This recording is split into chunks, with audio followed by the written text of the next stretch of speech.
السلام علیکم سامعین، یکم جمادی الاولیٰ اور 16 نومبر ہے۔ خبر کا عنوان ہے اسرائیلی فوج کی مسجد پر بمباری، 50 افراد شہید، انا للہ و انا الیہ راجعون۔ خبر تھوڑی تفصیل سے سنیے۔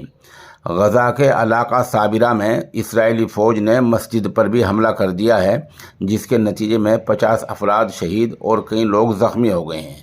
عرب میڈیا کے مطابق اسرائیلی طیاروں نے وسطی غزہ کے علاقہ صابرہ میں مسجد پر اس وقت بمباری کی جب مسجد میں نماز ہو رہی تھی اور مسجد نمازیوں سے بھری ہوئی تھی۔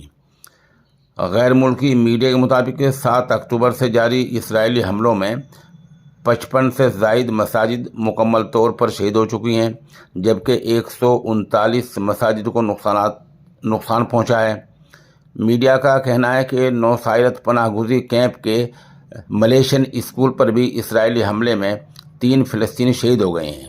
واضح ہے کہ اسرائیلی فوج کی غزہ میں بمباری کو 40 دن ہو چکے ہیں، جس میں اب تک 11,500 سے زیادہ فلسطینی شہید اور 25,000 سے زیادہ زخمی ہو چکے ہیں۔